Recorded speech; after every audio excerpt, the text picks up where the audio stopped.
पालम कृषी उत्पन्न बाजार समितीचे सभापती भाई तुषार पाटील दुधाटे यांची परभणी जिल्हा मध्यवर्ती बँकेच्या संचालकपदी बिनविरोध निवड झाल्याबद्दल हार्दिक शुभेच्छा. शुभेच्छुक बालासाहेब भाबट, खातगाव, तालुका सेलू. इयत्ता 10वीची अभ्यासमाला लोकसत्तामधून दररोज. संपर्क बालाजी न्यूजपेपर एजन्सी. परभणी जिल्ह्यातील जिंतूर तालुक्यात असलेल्या धानोरा देवगाव येथे कौटुंबिक वादातून पत्नीची लोखंडी रॉडने मारहाण करून हत्या करण्यात आल्याची धक्कादायक घटना गुरुवार 25 जून रोजी दुपारी घडली. या प्रकरणी बुरी पोलिसांनी आरोपी पती गजानन कुटेसह त्याचे वडील ज्ञानेश्वर कुटे, भाऊ देवानंद कुटे यांना अटक करून शुक्रवार 26 जून रोजी न्यायालयात हजर केले असता न्यायालयाने पती गजानन कुटे यास 2 दिवसाची पोलीस कोठडी तर त्याचे वडील ज्ञानेश्वर कुटे आणि भाऊ देवानंद कुटे यांची तुरुंगात रवानगी केली आहे. या घटनेतील चौथा आरोपी सुदाम कुटे मात्र अद्याप फरार आहे. याबाबत पोलिसांनी दिलेली माहिती याप्रमाणे.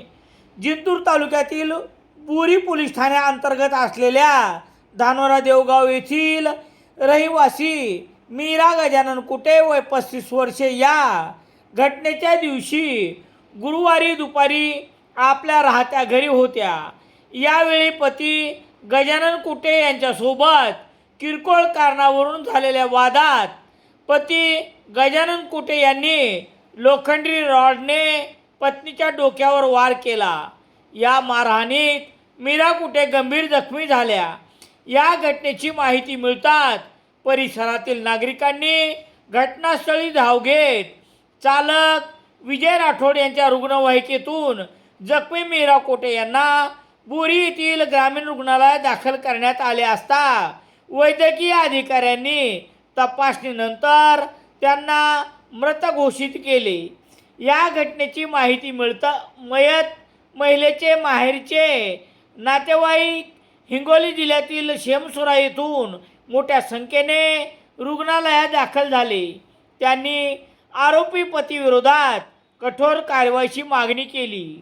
पोलिसांनी परिस्थितीचे गांभीर्य लक्षात घेऊन विवाहितेच्या पतीसह त्याचे वडील आणि भाऊ व अन्य एकावर गुन्हा दाखल झाल्यानंतर ताब्यात घेतले.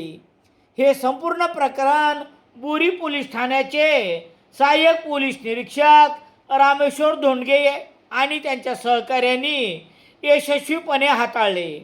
पोलिसांनी पंचनामा करून तपास सुरू केला आणि मुख्य आरोपी गजानन कुटे यांचा शोध घेऊन त्याला ताब्यात घेत अटक करण्यात आली. या प्रकरणात अन्य आरोपींना देखील ताब्यात घेऊन न्यायालयात हजर करण्यात आले होते. यामध्ये पती गजानन कुटे यास 2 दिवसाची पोलीस कोठडी तर त्याचे वडील ज्ञानेश्वर कुटे आणि भाऊ देवानंद कुटे यांना न्यायालयीन कोठडीत रवानगी करण्यात आली आहे. या घटनेतील चौथा आरोपी सुदाम कुटे हा मात्र अद्यापही फरार आहे. गटकळ करिअर अकादमी स्पर्धा परीक्षा मार्गदर्शन केंद्र सेलू. नवीन पोलीस भरती बॅच सोमवार 18 मे पासून सुरू. गटकळ करिअर अकादमी. सेलू शहरात सर्व प्रकारचे दैनिके घरपोच मिळण्यासाठी Balaji newspaper agency, bus stand, Selu.